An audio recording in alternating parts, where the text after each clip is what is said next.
you hear me? Thank you.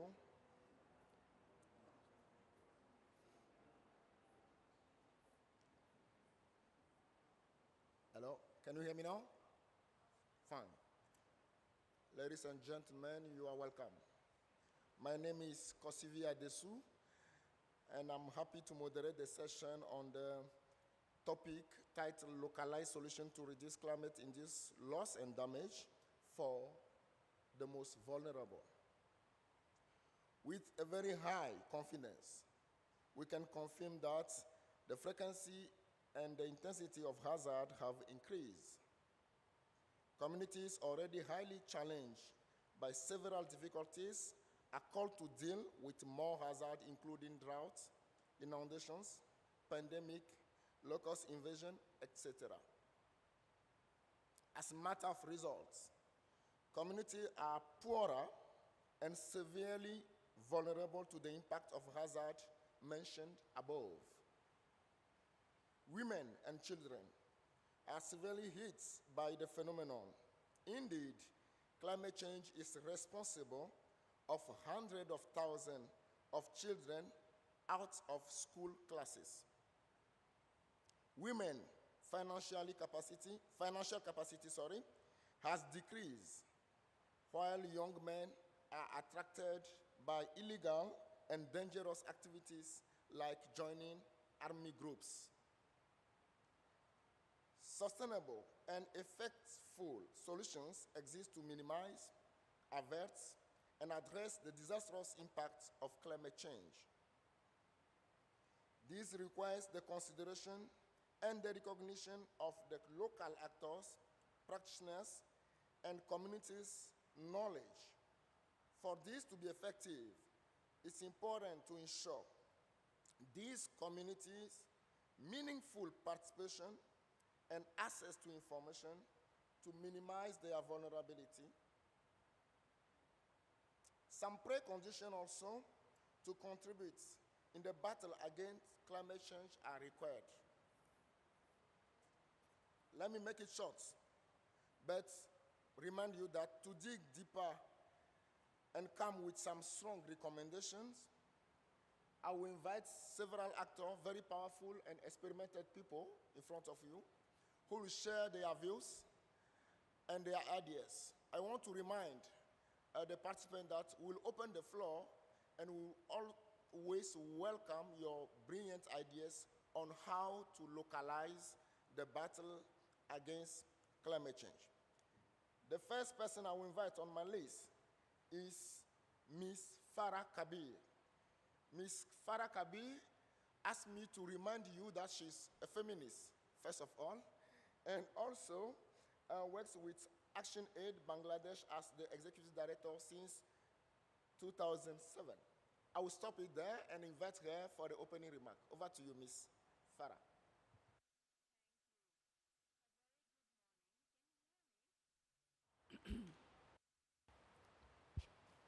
Good morning.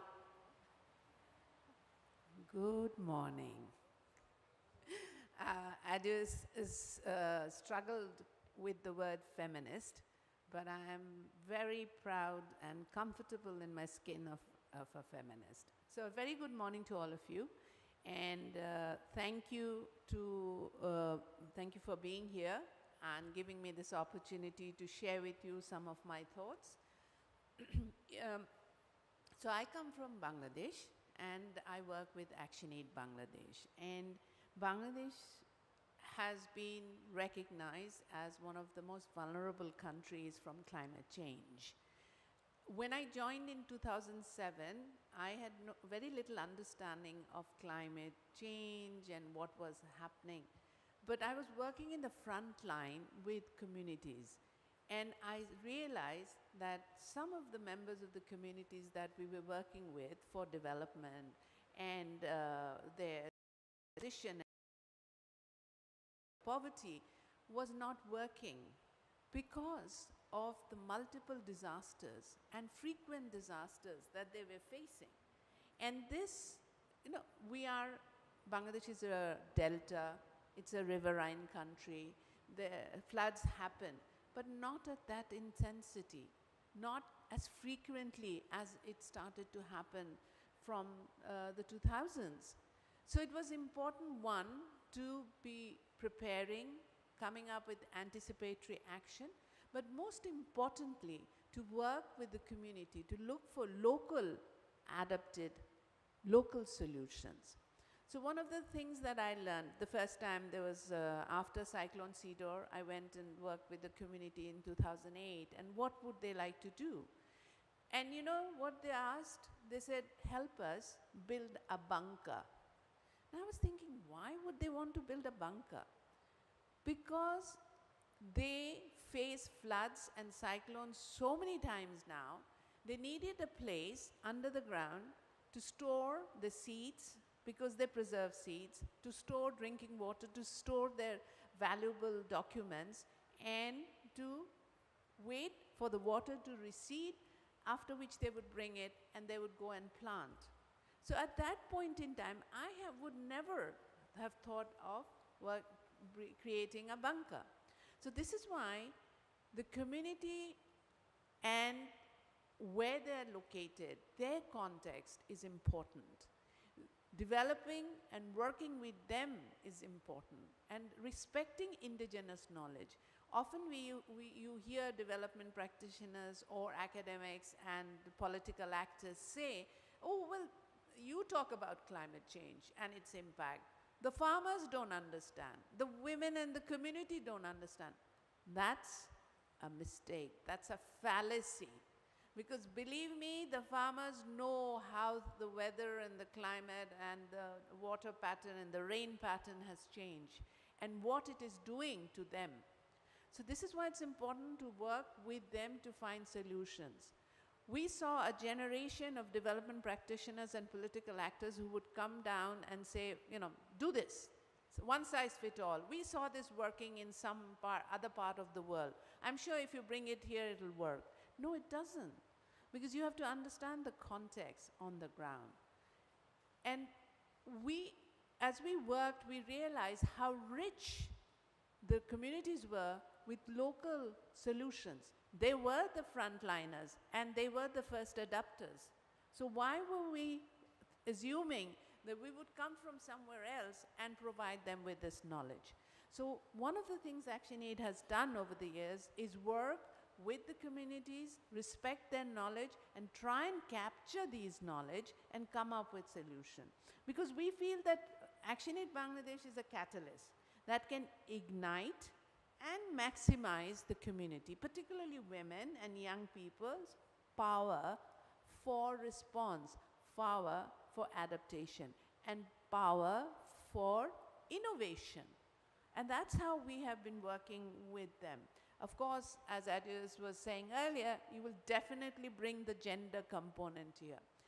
Yes, because it's the women, the girls in those communities who face the biggest burn of these change because of the erratic weather, the rise in salinity.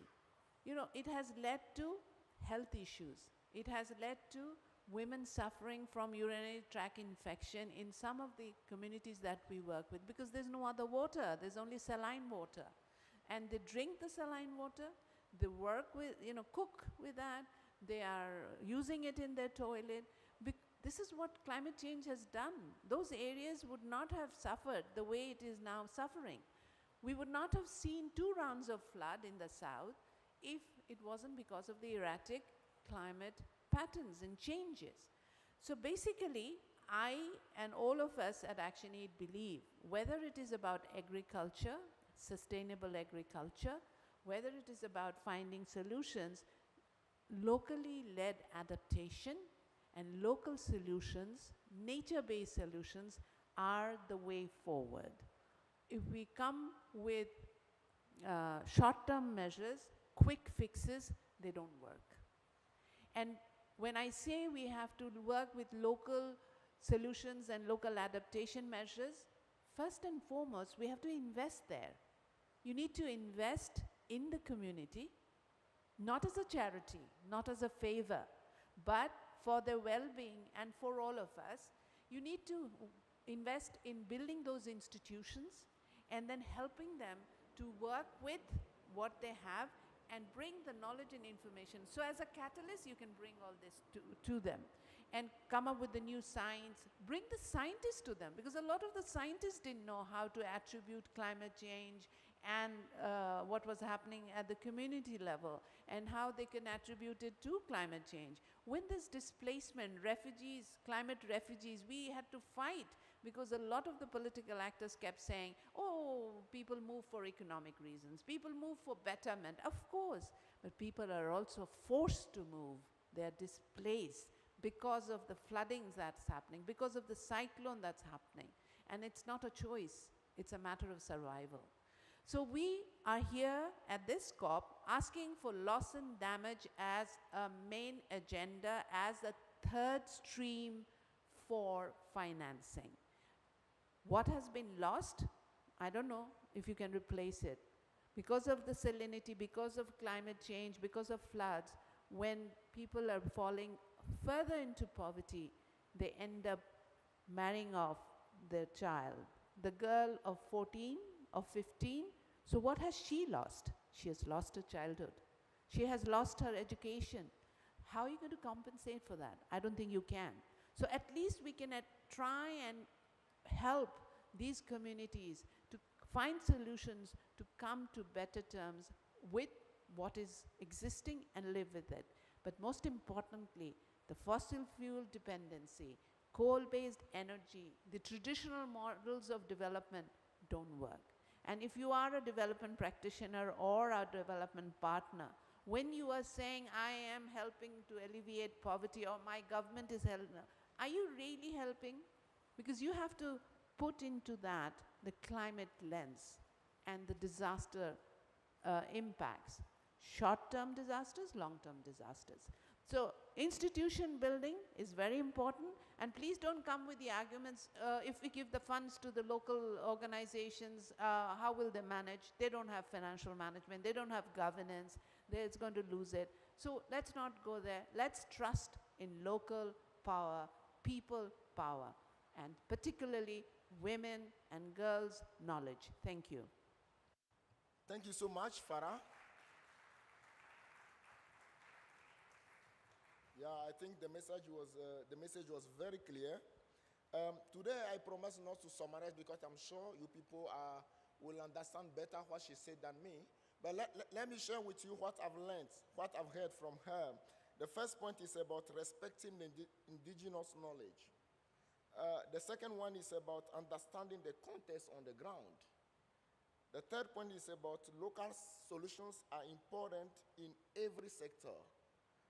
I would say the fourth one is about investing in the local community and listen to local communities as well. It's important to co-design.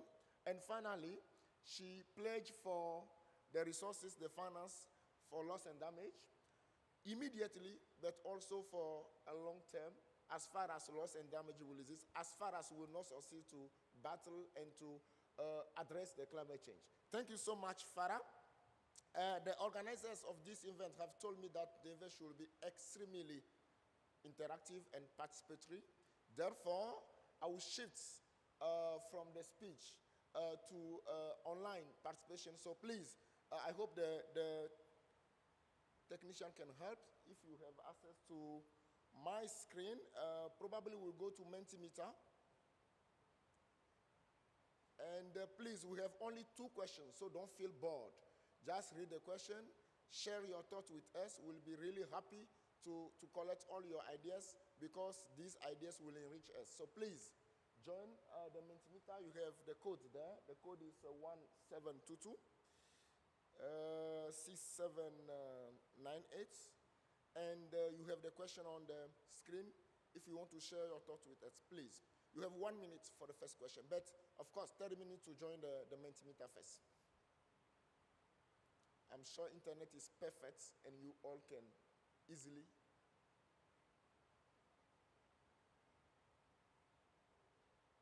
It's www.mentimeter.com. The code is 1722 6798. Are you there? The first question is, Which kind of local stakeholders must be included in DRR solution? DRR means disaster risk reductions. Which kind of local stakeholders must be included in disaster risk reduction solutions?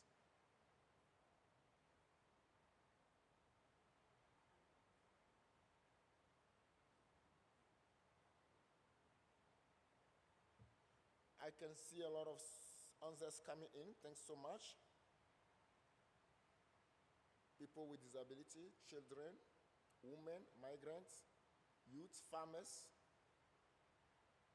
local leaders, the impacted, very inclusive word.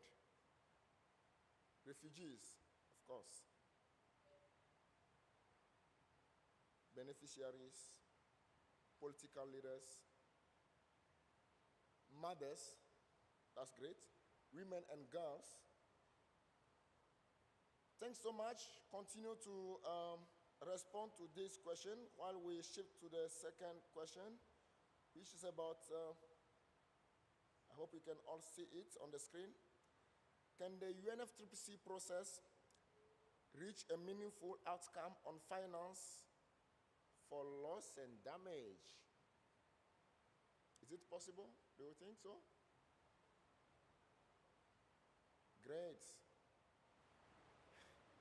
People are still doubting, so we can see maybe increasing.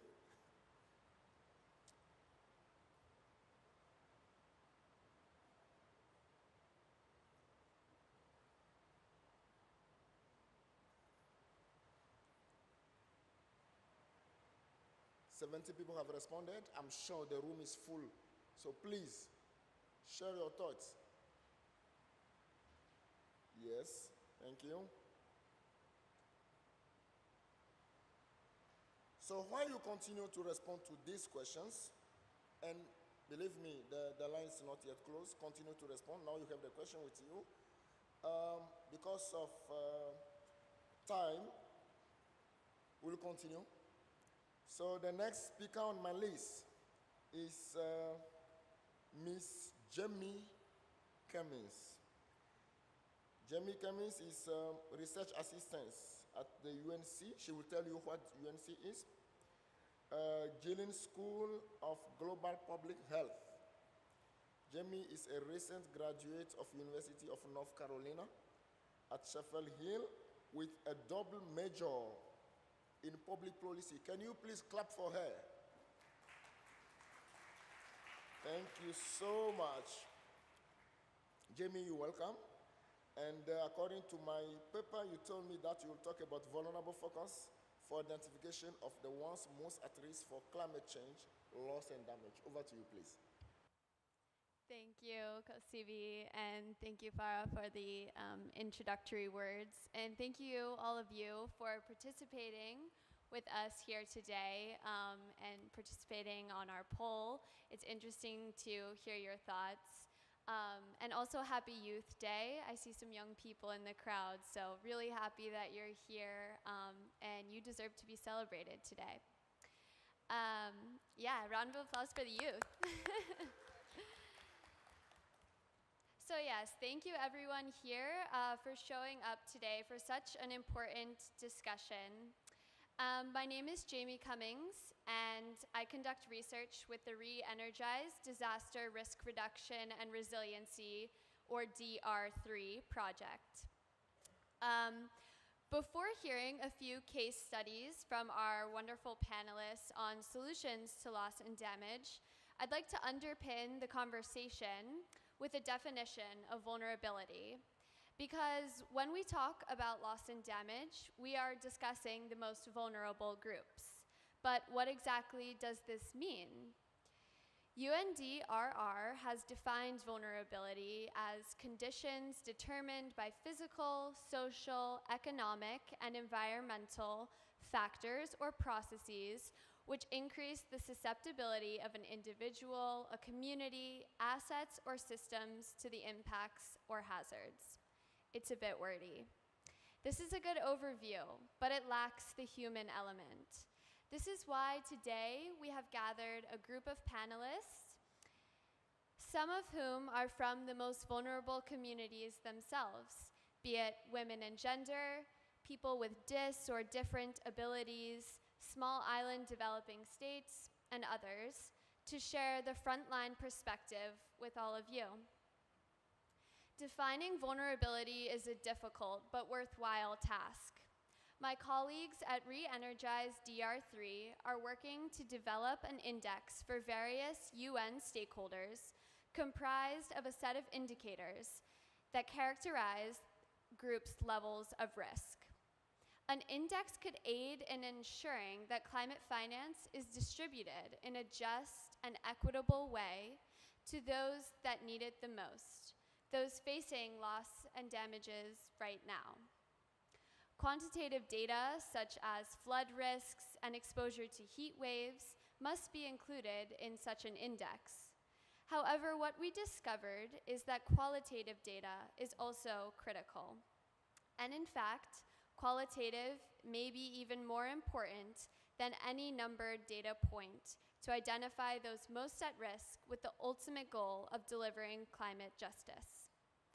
So let us hear now these stories, which are valuable qualitative data that must not be left out of the conversation. We need people's stories, and in response, we need public climate finance. We need to invest in local communities. We need a loss and damage mechanism. Let us call on our leaders not to squander this new agenda item by conducting democratic chatter circles while double dealing in back rooms to block progress. Look at these people here in the room today and consider those who could not be here because they are already facing disaster in their own homes. Leaders, I ask, will you turn away from the most vulnerable? Will you fail to consider the people at stake? Or will you choose to act? Thank you, and keep up the good fight.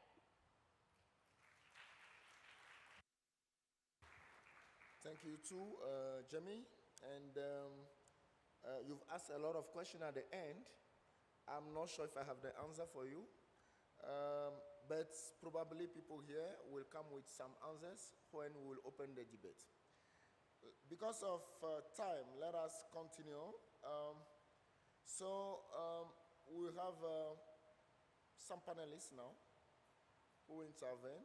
The first one is Mr. Shri Hari Govind from Nadam Foundation. And Shri Hari Govind is recently graduated medical doctor from South India. Congratulations, sir. And please, the floor is yours. Thank you, Adesso, for the kind remarks, and very good morning to all my co-panelists in the audience. I'm here to drive the health message of loss and damage. The health impacts of climate change are vast, resulting in the loss of life, health, and mobility. Health is classified as a non-economic loss by the UNFCCC. But what the UNFCCC calls the non-economic often tends to be more costly and difficult to recover from than economic losses. The burden to health from non-economic loss and damage due to climate change and extreme events is significant and will keep increasing. There's a tendency to focus more on the loss and damage of extreme events. However, we need to pay more attention to the slow onset climate change events and their impacts on loss and damage. The starting point for building climate resilient development is not equitable, but we must work together to weave natural features and processes into the community, landscapes and practices through planning, design, education, and engineering. We need a more comprehensive and a localized approach to building resilience in communities who are oftentimes the first responders in any crisis. As an advocate for for local solutions and local financing for communities for loss and damage. I'm here to bring to light two messages.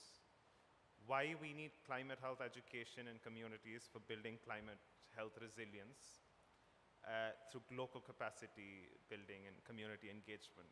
And a specific example, a couple of examples, which I've already shared with some of the panels, on the impact of climate health education in these communities.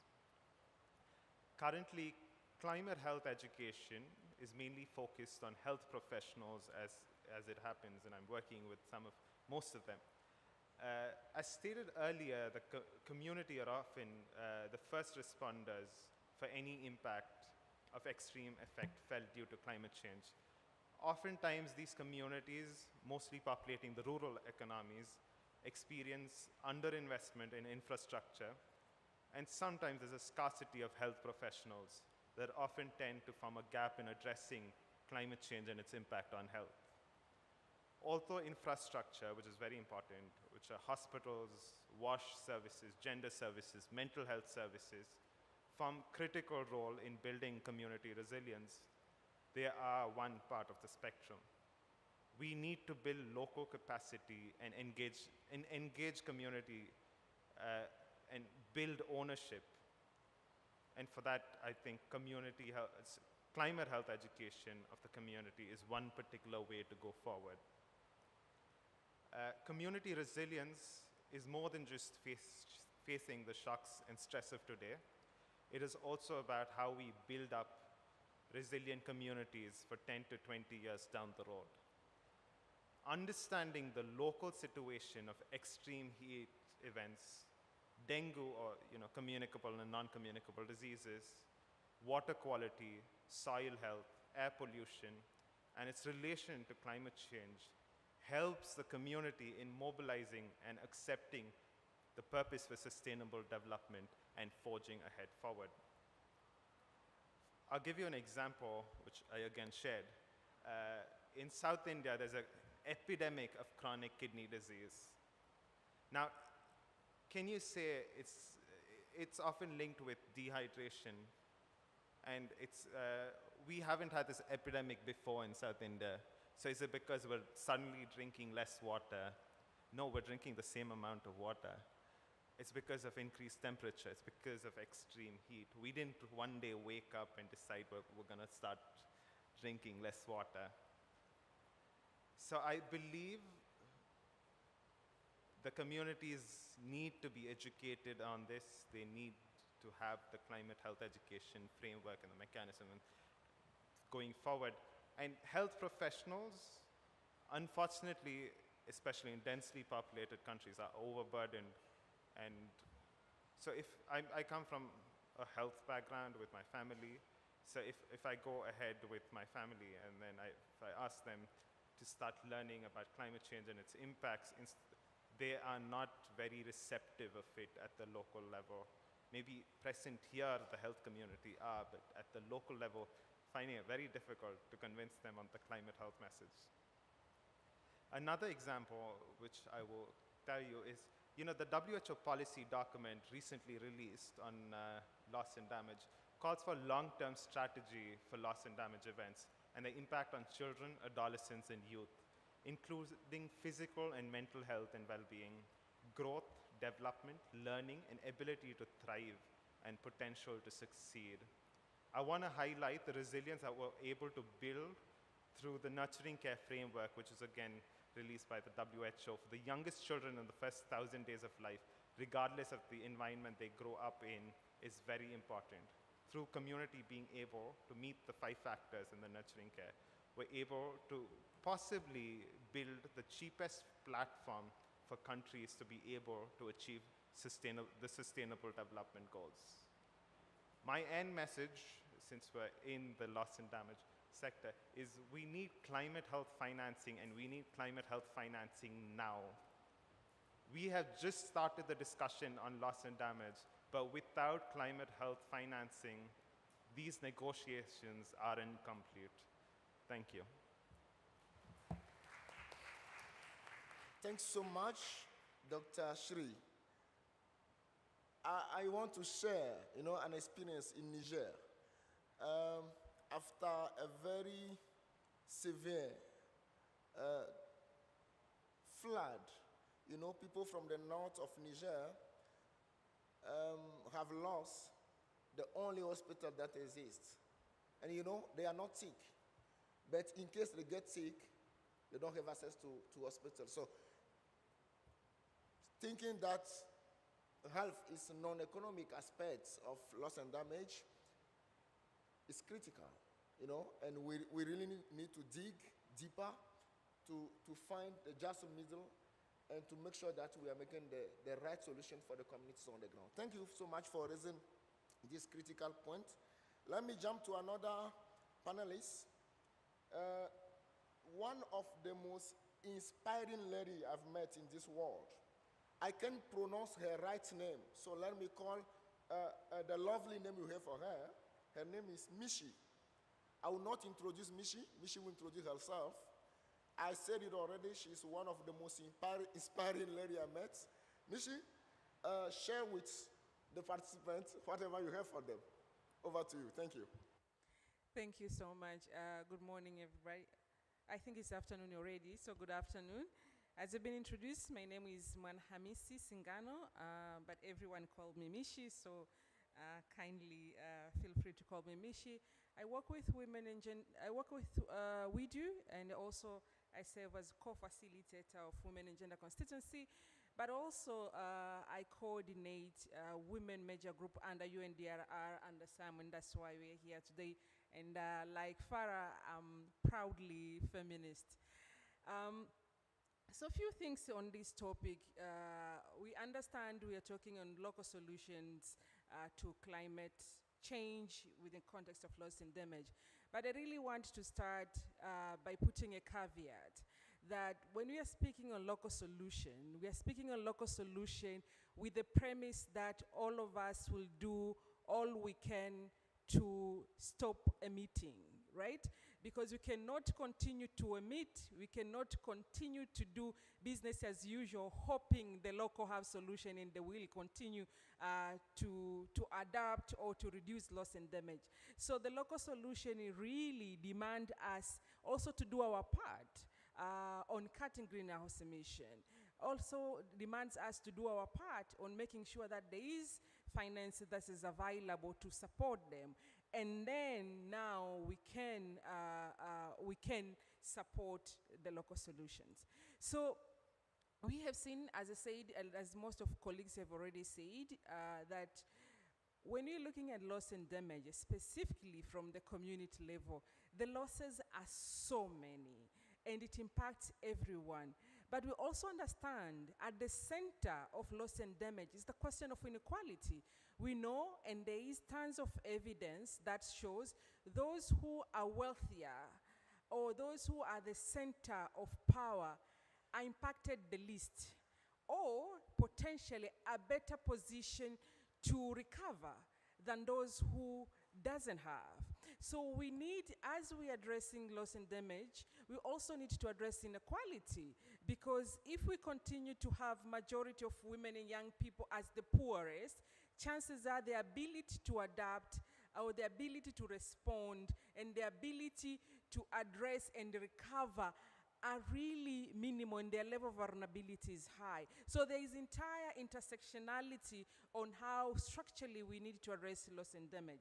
But in communities, especially in the communities that we work with, which are mostly women, we have seen several initiatives that women are leading. And this initiative sort of like mix disaster risk reduction, climate change action, but also reducing the losses and damage.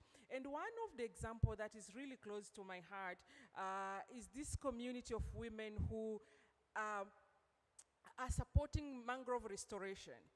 And as a traditionally, if we go from a very straightforward, linear adaptation, we would say we have mangrove which are being destroyed, and because mangrove have been destroyed, then now we have flooding coming in because we don't have protection. And anyone will say now stop mangrove harvesting. and that will be the linear. But in this specific culture, mangrove harvesting was critical to fish smoking. And their fish has value if they are smoked with mangrove. So when they stopped mangrove harvesting, then most of the women lose their job because their fish doesn't have that traditional taste that it used to have for their traditional meals. So women come in and say, we are going to take the role of mangrove restoration. So we prevent flood, but also we'll find a way in which we can harvest, we can mainstream to other smoking charcoals, so we still maintain the sense of the traditional food that we used to have, but we restore the mangrove, we protect, we limit floods, but also we maintain our businesses, and we maintain our culture of having certain kind of fish being part of our traditional dishes. And this speaks to how central it is to localize, because if you're not from that community, you wouldn't know the value of having this kind of specific fish as part of your traditional food, or you would understand the impact of one action of just putting a ban on using mangrove to the livelihood on many women.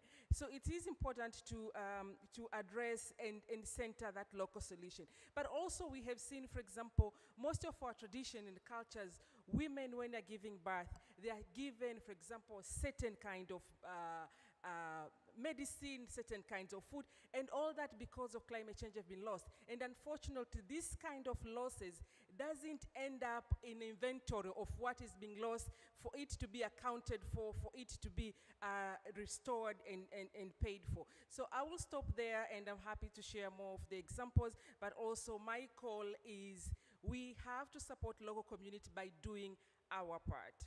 Thank you. Thank you, Mishi. Again, thanks for connecting the reality on the ground with the theory that we've been promoting. That's really great, and you confirm what I said earlier. You are one of the most inspiring lady I met in this world. Thanks again for sharing your experience with the participants. The next panelist, but he's the last, but not the least, is Mr. Setareki. Mr. Setareki is the Chief Executive Officer of the Pacific Disability Forum. Mr.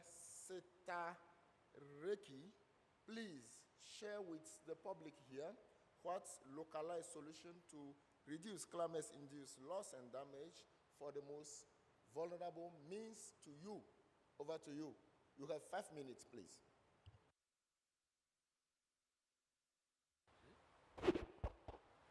Thank you.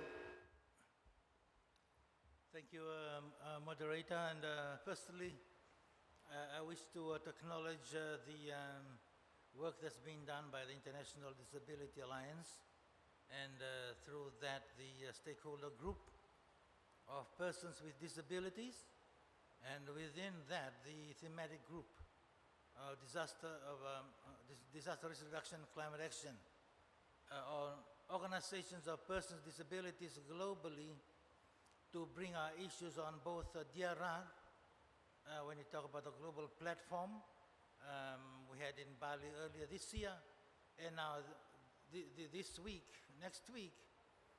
climate action, COP27. I bring the issue, the voice of persons with disabilities and our representative organizations, because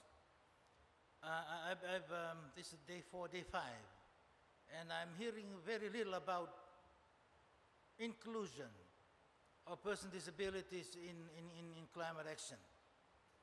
And to me, I'll also start by saying these two things.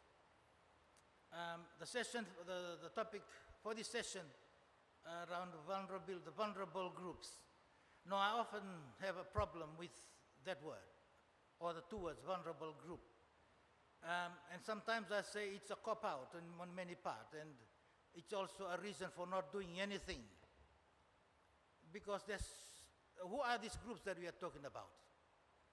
and I'm glad to hear about the work that's being done around the vulnerability index.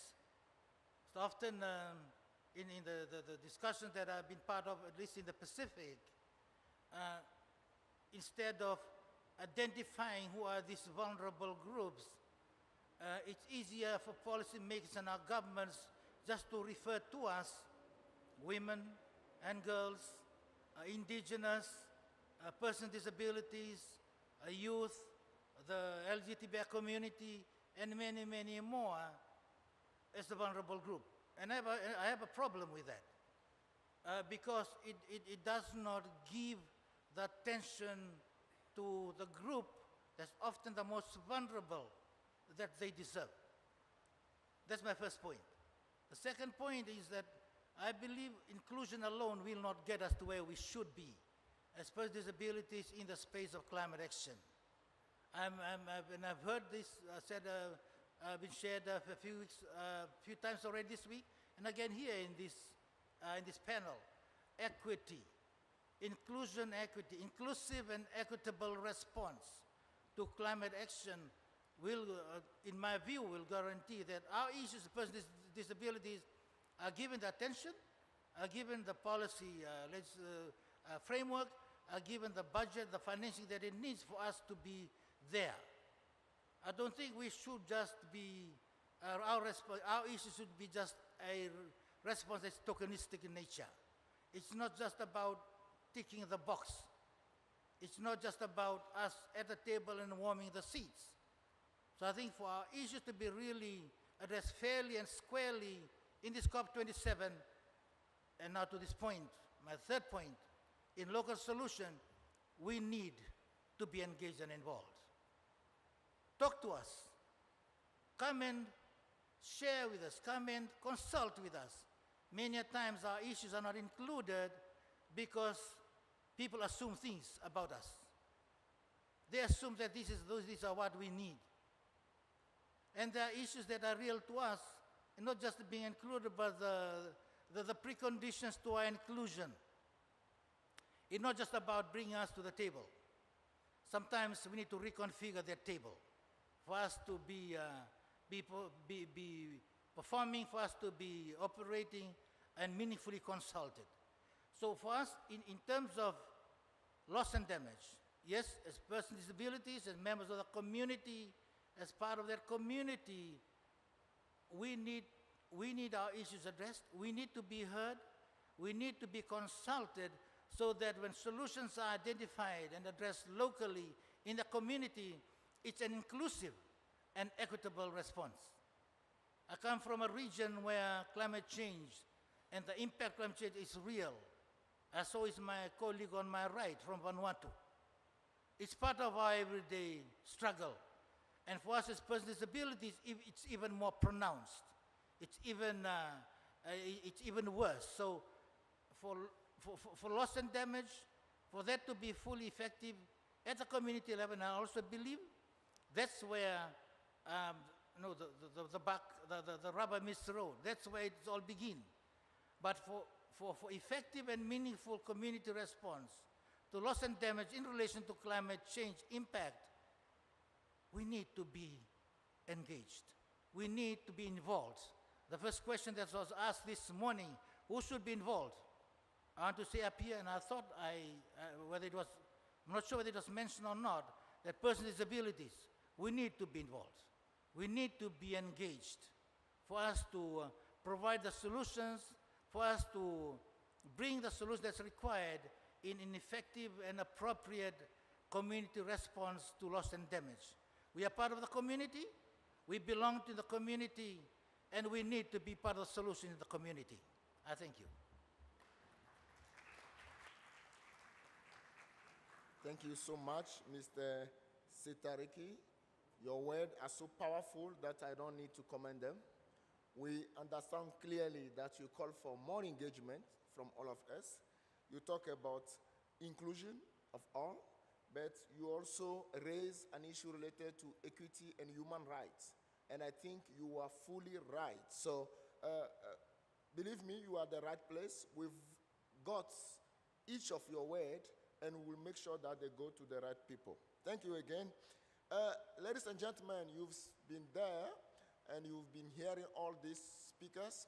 Now, allow me again for some 10 minutes to invite two people.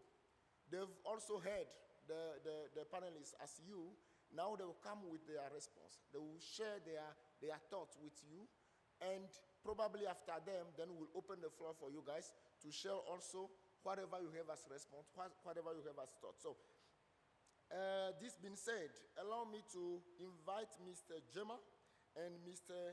Willie here. But Mr. Jema is Miss Jema Tana is a senior adaptation advisor at the UK Foreign Commonwealth and Development Office, FCDO, the former DFID that we know. Welcome, Miss Jema. You've been hearing a lot. I don't know if you have that capacity to summarize all your answers in 5-7 minutes, but the floor is yours. Try.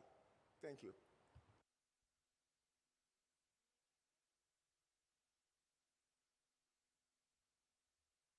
Is it working?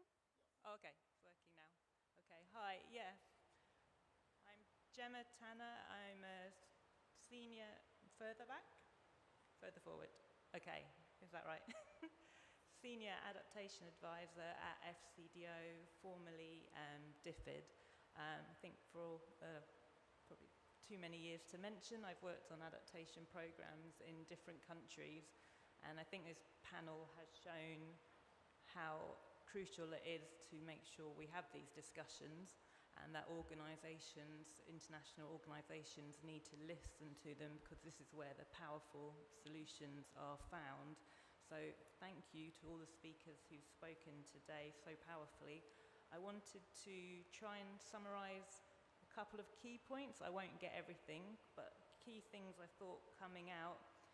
The first point that was mentioned about vulnerability and the multi-dimensional vulnerability of communities, people on the ground. I think this is one of the critical issues that we really understand, that what has changed is the climate, but what those stresses are building on, those climate stresses are building on, are already those multiple stresses that have existed and are growing, socio-economic environment, and they all play out on the ground. So I think we were hearing here about the solutions. They need to focus on those dimensions. And I think the last speaker really powerfully spoke about this has to be done in a way that's not just about ticking the box. It's about really hearing the voices, all the different voices and the different experiences. I think many of us will have seen examples of projects that have been maladaptive in how they've been carried out because it has been a ticking the box exercise rather than really, really understanding the different dimensions of vulnerability.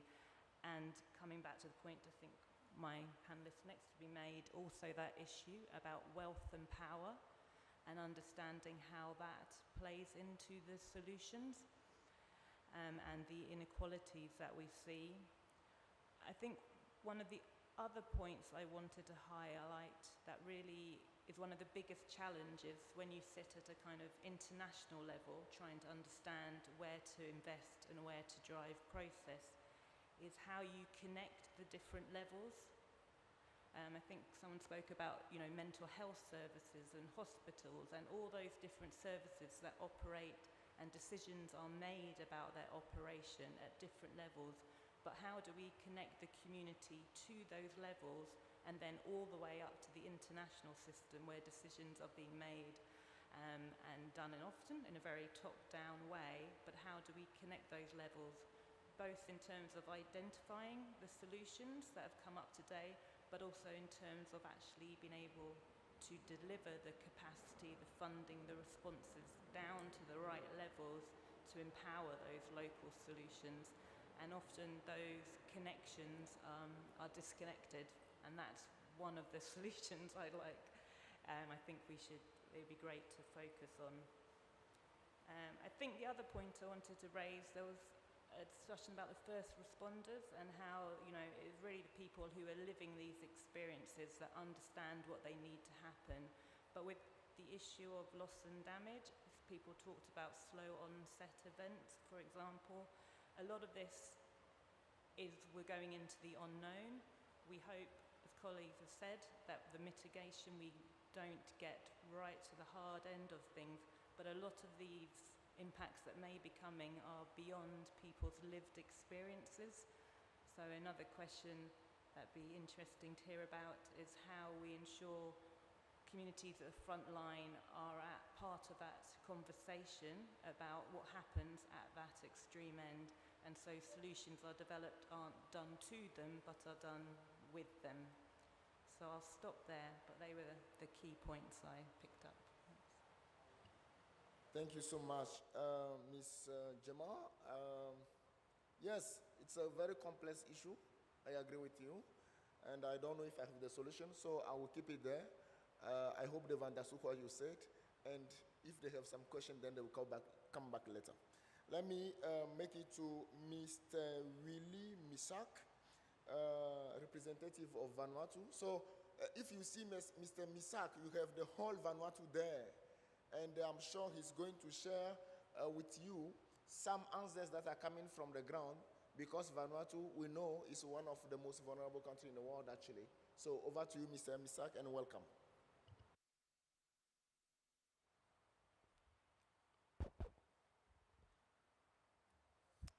There's no doubt that changes must start at the local level. Thank you, moderator, for this introduction. And I'm so honored to be here among my distinguished fellow panelists and also this distinguished audience. Vanuatu is been listed or ranked first in the World Risk Report as the riskiest country in the world, not only because it's sitting on the chain of fire, but it's also in the belt of the cyclone. But this becoming more difficult and challenging for Vanuatu people when climate change is becoming more and more powerful in way that it affects the community. To summarize a little bit what I want to go through it, I just want to share an example that 5 years ago, when the Category 5 cyclone struck Vanuatu, the Vanuatu people lost 74.1% of the GDP. 75% of this has been recovered by Vanuatu government. And this is, and how is it possible? It's because through the local actions. Only local people are bringing up and standing up, and that shows the real resilience that is in the community life. And this shows that the resilience of local communities, and more fundamentally, is the collective action and the spirit of unity that exists within the local communities. And as one of the panelists mentioned, there is no doubt that at the forefront of those actions are the youths. And again, with all the energy that the youth have, they always need guidance and also, of course, the resources, as well as financial resources for their energies, and to make sure that their energies are channeled to the betterment of their own communities. These actions are important, but there is a need of coordination as well. And at this COP, we know that all coordinations also must be coordinated at a higher level possible. And this COP is provided a space of this coordination. But the challenge when we're looking at all the negotiation is that most of the countries are negotiating for their interests rather than the interest of humanity. And this is something that really slowing down the whole negotiation. We have all resources. We have everything we need to stop and reduce the impact of climate change, unless we start putting the interests of others before our own interests. And because of that, the Vanuatu government, beyond COP negotiation, is start looking at what we call the ICJ, the International Court of Justice Advisory Opinion on Climate Change. And this is one of the other avenues that the government of Vanuatu and the people and the youths of the Pacific are also pushing for to have that advisory opinion on the obligation of the states on climate change.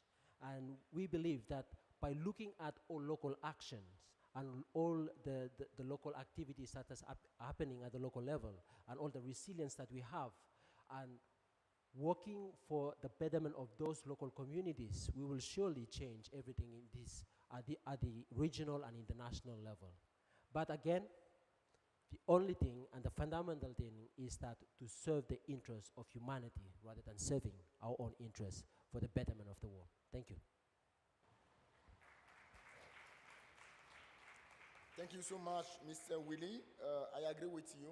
Unless we go beyond our egoism and individual interests and we put humanity at the center of our interests, we can save, we can do something sustainable for the next generation. Thank you so much for your inspiring words. Now, ladies and gentlemen, the time has come to me to invite you in the debate. So, my dear friend has the mic there. We will very quickly collect 3 questions. The time for the panelists to share their thoughts, and if you have any other one, yeah. So you have the gentleman here, please, in the green shirts. Then the lady immediately there, and at my right side, yeah, please go. Thank you, everyone. My name is Hassan Yassin from Somalia. Currently, the climate change is impacting us as we are speaking. For the past 3 months, more than 600,000 livestock have lost, and also more than 1 million people are displaced. Just with the last word, which Ms. Farah Kabir has said, that international organizations should not take the excuse of denying local CSOs and local communities because they don't have the capacity of managing finance, of implementing climate action programs, and especially the local communities are the first front lines who are taking the action to manage climate change issues in their respective countries. So my question would be is that how do we make sure that we remove those barriers of local communities and local CSOs in receiving finance to address climate change issues to build resilience? And my other question is that we mostly find that the intention of the rich countries, that they provide you humanitarian assistance and they try to say that they have provided loss and damage compensations, which is contrarily not true. So how do we also make sure that loss and damage finance is not compared to humanitarian emergency support? Thank you. Thank you so much. Please ask not more than 2 questions, actually. Thank you.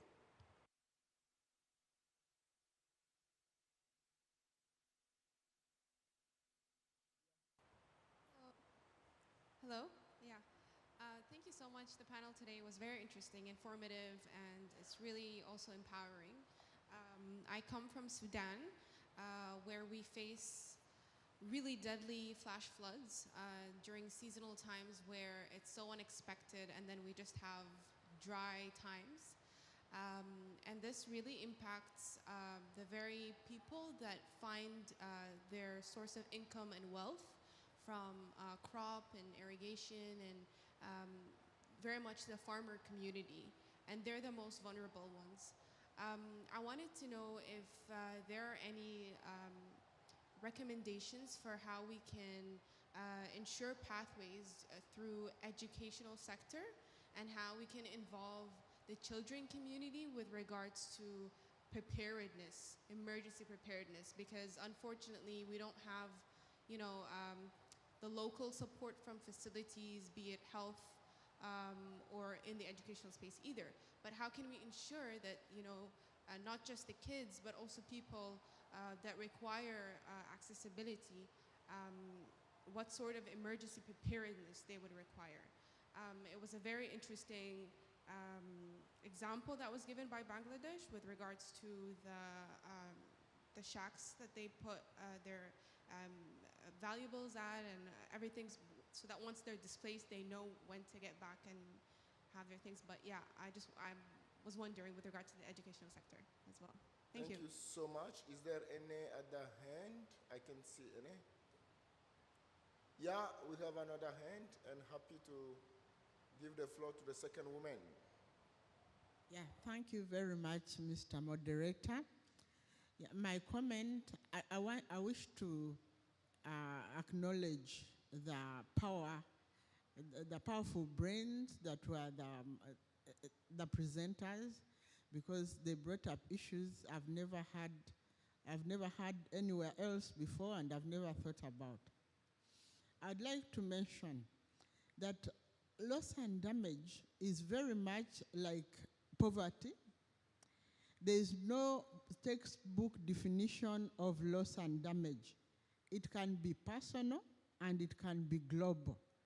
For instance, in my country, there's a tribe of indigenous peoples. We call them tribes, of course, they are nationalities of indigenous peoples that went extinct because it is a very big loss and damage because they died due to climate change. There were flies that started invading their territories. They didn't know about these flies and they were infecting them with disease. So loss and damage is also very, very personal to an individual. And I'm sure what I wanted to counter or to say that to approach it, we must approach it from all angles. We must include the individual losses that a person has suffered and the global losses that people have suffered. And then we don't have a single formula. Like I want to reiterate what the speaker said, that there's no one size fits all. Thank you very much. But we don't know who you are. Can you introduce yourself? Yeah, okay. Sorry. My name is Gertrude Kenyanji. I'm from Uganda. I'm a member of the Women and Gender Constituency.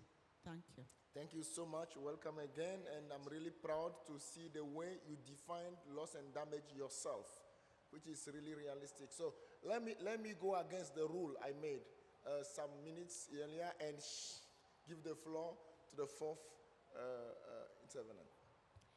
Hello, I want to thank all the panelists. I found it really interesting, but I want to thank especially Farah, because with the example you gave of the bunker, it really made me think about all the times the people we work with in ATD Fourth World have given me solutions to their problems, not just to climate change, but to education, to access to politics, that made me very surprised thinking, but why do you want that? And that makes me think that if us, the people who are living with the most vulnerable, living with the people in poverty, don't understand or cannot assume the responses they need, how are the big authorities, the big parties going to assume it?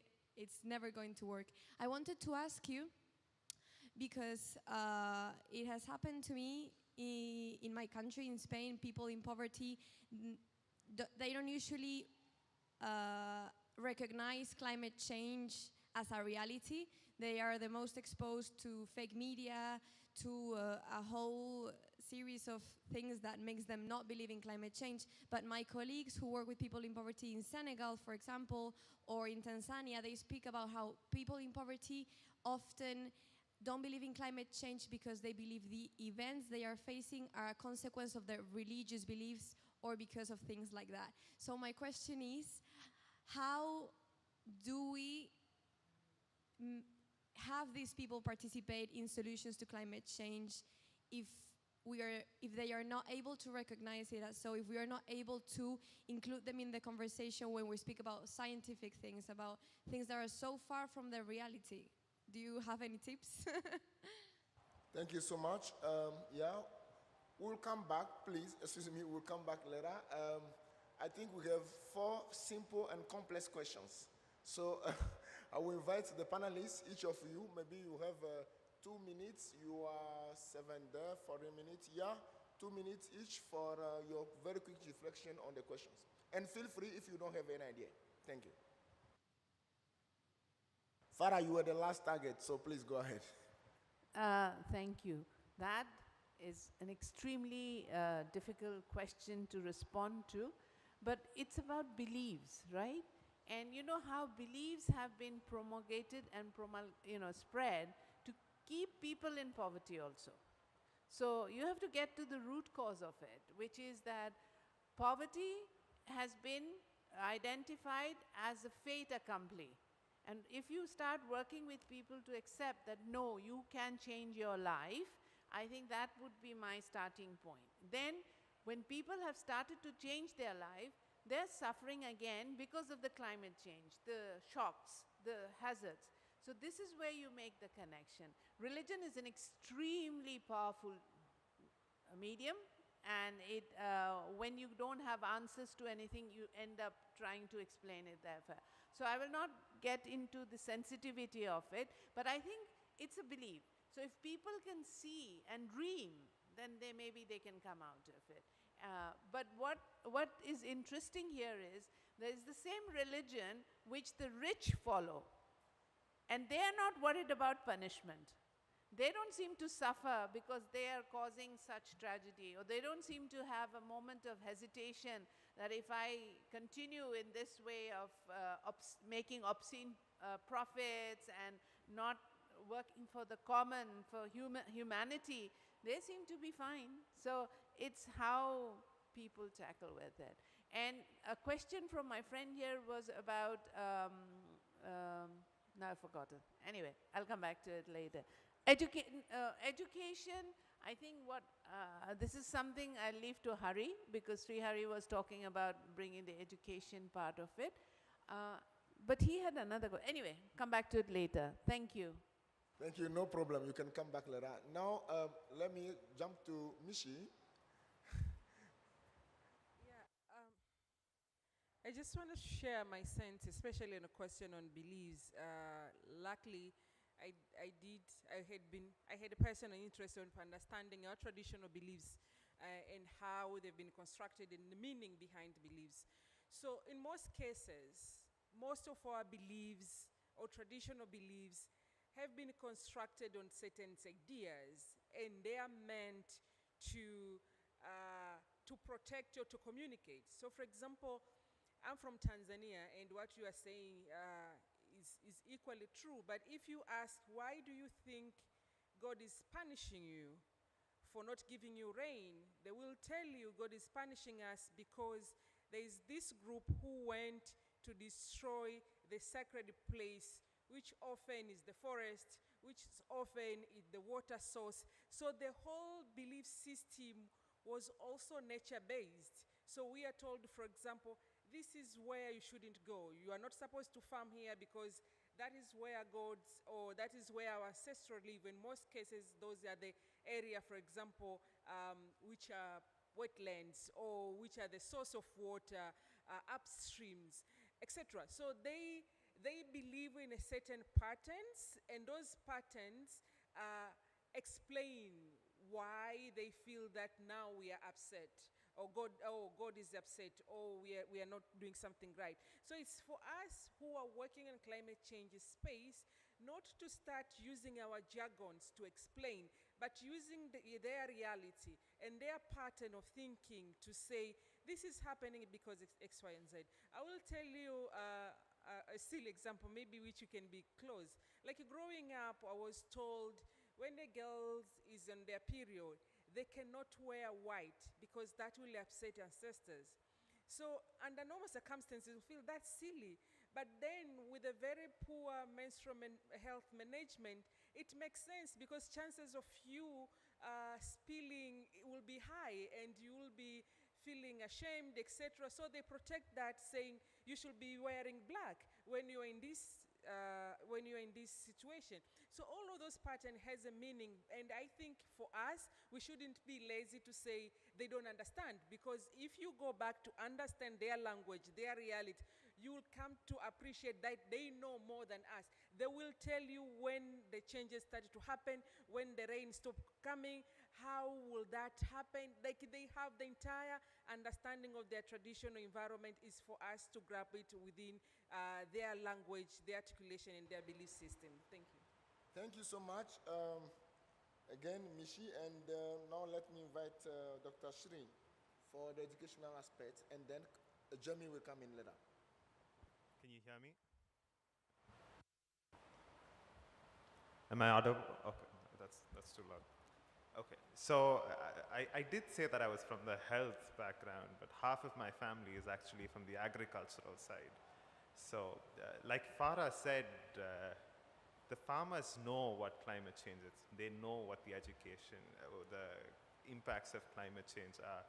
Getting them to change is often, I mean, at least getting my dad to change his practices is difficult. But I think what they respond to is evidence, and if you give them alternatives to what is happening, I mean, like, you know, the salt water, but, you know, the fresh water needs to be there for farming. That's so important. So the approaches need to be, you know, whole of society and a whole of government lens, that, you know, we engage all stakeholders, especially youth, and coming to the education aspect of children. And so let's say for extreme events, if there are no wash services available, then, you know, we have to educate the children through a language that they understand. It cannot be the language of English, especially from, you know, young migrants who are traveling around. It has to be in a language that they understand, and it has to be with pictures and engaging, and, you know, you have to clearly tell them that, you know, you shouldn't touch your eyes or your, you know, your mouth after using wash. Once the wash services, yeah, like in the pandemic, and even during extreme events, during floods, you know, the water is contaminated. So the education aspect has to be, I would say, through whole of society more. And the last thing is, as again Farah was saying, there needs to be political will for getting things done. So Farah told me that they'd got the shelters for extreme events changed so it was disability inclusive. But without the roads, without access for mobility to getting to those shelters, it's very difficult even once you, so the political will plays a major role in getting same as for farmers, getting the farmers to change. You need to give them alternatives. You need to, you know, safer, natural alternatives rather than the pesticides and the everything that the global corporates, you know, try to push in the globalization agenda. We need, you know, soil, the seed diversity. I would recommend you see Vandana Shiva from India. I mean, I follow her. I mean, she doesn't know me, but hopefully she sees this. But yeah, but I would suggest you see her, and yeah, I think that is what I would conclude with. Thank you so much. Just add 30 seconds. You know, 2005, I was working from out of the UK, and there was a partnership with Malawi, and, you know, we were talking about climate change. In Malawi and UK partnership, the Scottish government, and they were teaching issues of climate change through mathematics. So you can bring it into the curriculum.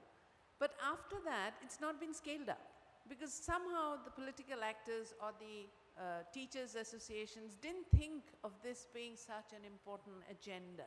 Like you were talking about safe drinking water and healthy practice, sanitization practices. This has been around for decades, but it doesn't get, it only gets promoted when you have companies like Unilever promoting their products. They come with huge money and campaign, and they get all the attention. But it's important for people to take it in and make it a practice. Sorry.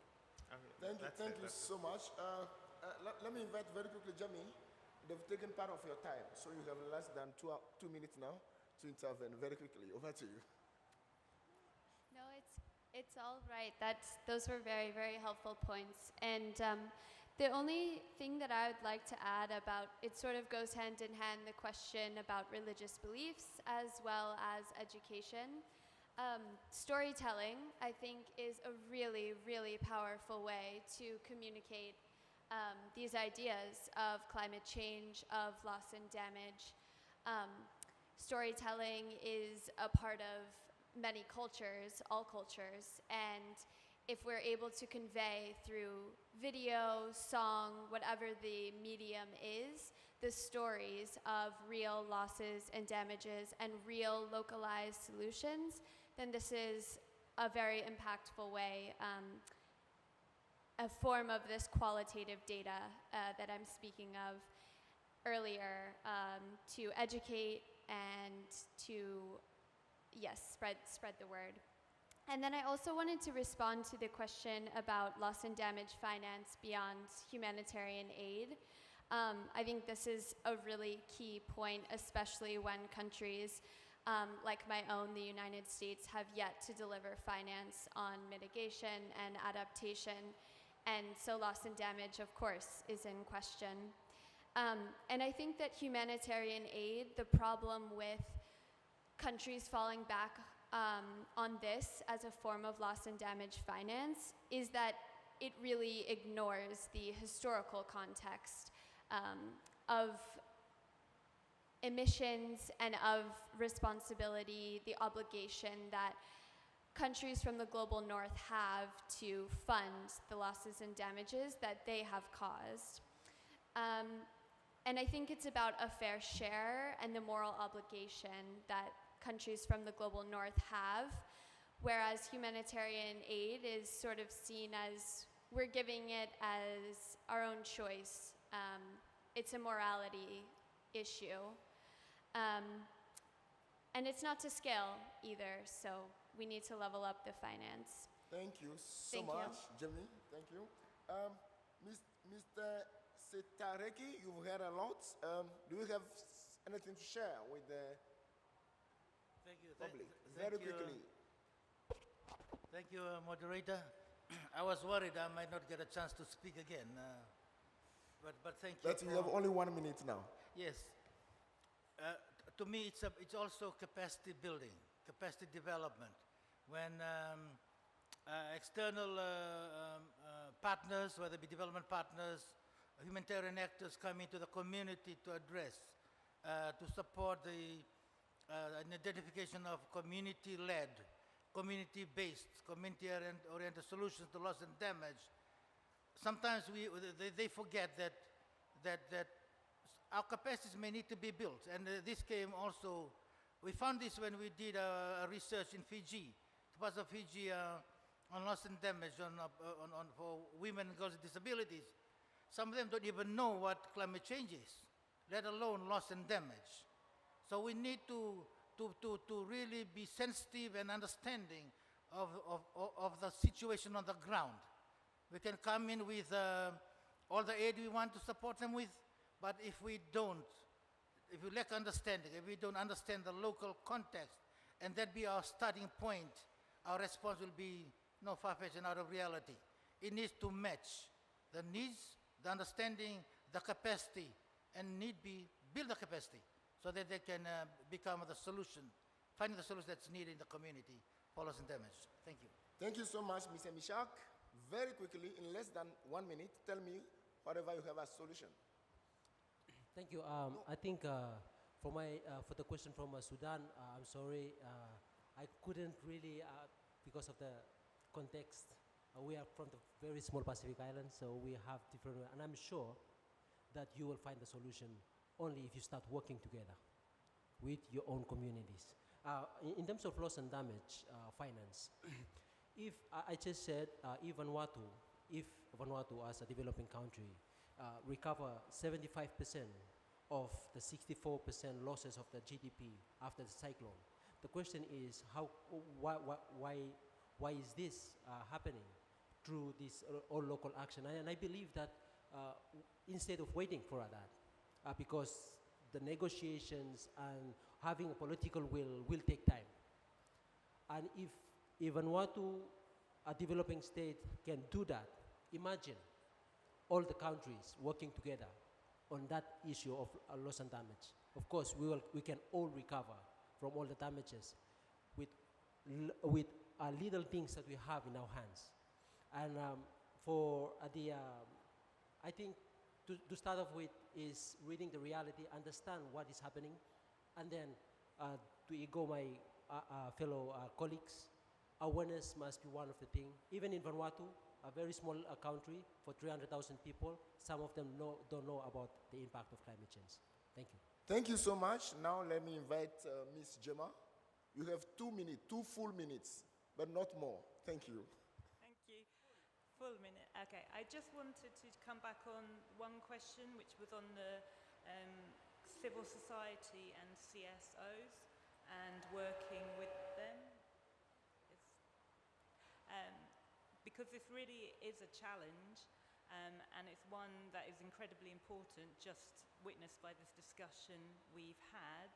I mean, there are a number of barriers why it's often challenging to get the funds down to that level, and that can be to do with the political space for civil society to operate in certain areas, and also to do with some of the fiduciary and financial barriers. But it does happen, and when it does happen, it happens very powerfully, and collecting those examples really helps build the confidence. And just to illustrate that, we funded a program in South Asia on regional water resources, which I'm sure everyone this side will know how politically contested that is. But one of the components was a civil society fund that funded projects with local communities looking at how they manage shared water resources, including across borders. And when all the top levels got stalled in heated discussions, it was that part of the program that carried on and produced really great results. And by collecting that evidence and sharing that with people across my organization, it built the confidence for further funding. So I'd say collecting those examples and really pulling them together and showing how powerful it can be a really good way to overcome some of those barriers. Thank you so much, Ms. Gemma. Let me be fair. I know there was a hand here. Please raise your hand again if you have the question. It's already responded. Thank you so much. Let me end with Ms. Sarah, and I know Ms. Sarah is online. Ms. Sarah, for sure, you have been hearing the room. You have been hearing a lot of inspiring statements from different actors, from different profiles. Your time is short now, but please give us the closing remark with your impression. And if you have any special comment, please go ahead. Over to you, Ms. Sarah, and welcome.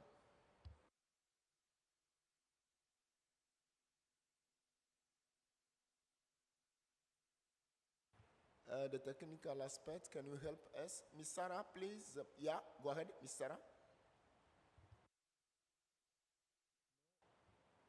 We can't hear Ms. Sarah. Can you help?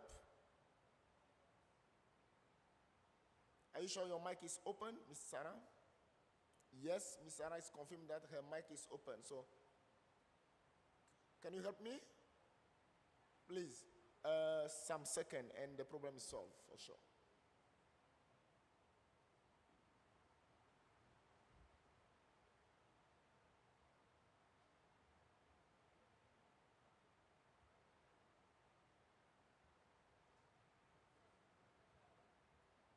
Can you try, please? No.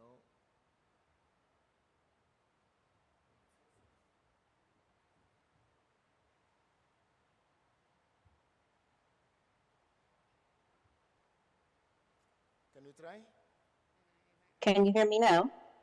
Brilliant. Now we can get you. You've heard a lot. Please go ahead. Wonderful. So you didn't hear me already thanking you for your wonderful moderation, Adesu, and to all of our panelists. I have enjoyed so much being with you, although not in the room, online. I think also joined by many from Nadam Foundation, from the International Disability Alliance and Pacific Disability and Re-Energized Disaster Risk Reduction Resilience Projects. The UNDRR stakeholder engagement mechanism has been so pleased to co-host this special event with Nadam Foundation and the Stakeholder Forum for Sustainable Future, and all of you participating. My apologies if I have forgotten someone. This topic of loss and damage is absolutely critical, and you have all been bringing the reality of the challenge, but also the possibility of local solutions, which is so critical. We are calling for the urgent scale up to avert and minimize climate-related disaster risks. We know the scale and intensity and frequency of climate and weather-related disasters is growing. We have all witnessed this in our countries, in our communities, among our neighbors. We've seen it across the globe. And there is an insufficient investment in disaster risk reduction, which we believe climate change adaptation and mitigation cannot be done without. And I think you've heard some incredible examples today of how those risks are being reduced. There is substantial experience, and critically, the local experience that you've shared, the local knowledge, local capacity, and really importantly, understanding those local specific needs. They must be more effectively harnessed to better prevent and manage extreme events. It is critical that we use this experience, as you have all highlighted, that we draw on this knowledge, including Indigenous knowledges, and including everyone, not just to sit at a table to warm the seat, as was mentioned, but to really bring expertise and knowledge to take action. We should ensure that we do not create parallel mechanisms for risk reduction, climate change adaptation, and loss and damage, but promote integrated climate and disaster risk governance that is inclusive and does include everyone at the table. We are calling to double down global efforts to reduce vulnerability, poverty, inequality, and achieving the SDGs, of course with focus on the most at-risk countries and communities for inclusive and equitable action. We're calling to prioritize inclusive local action and community engagement and increasing the volume of devolved and decentralized funding provided to local levels to implement local resilient solutions. And you have touched on many of those today. From the discussion, I've heard highlights of the need to work with communities most at risk, of course, with equity, inclusion, and human rights at the core. That context is important, that we must respect Indigenous knowledge and local solutions, including nature-based solutions. We must continue to invest in our communities and critically capacity development. We must also better understand vulnerabilities, and I applaud the effort of the Vulnerability Index, also to ensure public financing, access to financing, and anticipatory financing and action. So I know we had perhaps I'm 1 minute over, so I just thank everyone for sharing the experiences. The stakeholder engagement mechanism, of course, aims to capture and provide a place and space for the continued exchange of knowledge and practice. This is critical to raise it in fora such as these, so that that local knowledge doesn't remain only at the local level, but also is shared globally, exactly to influence the global leadership and make the changes for all that we desire. Thank you very much, and I wish you a good continuation. Thank you. Thank you so much, Sarah. I hope you can hear me, for being so patient, listening to all the speakers. We are at the end of the session, and we are happy to close it with you. Thanks again for the time, and see you very soon. Ladies and gentlemen, thanks for your time, your patience. You've been so great that I don't want to close the session, but you know it's time. Thank you so much, and have a great day. Bye-bye.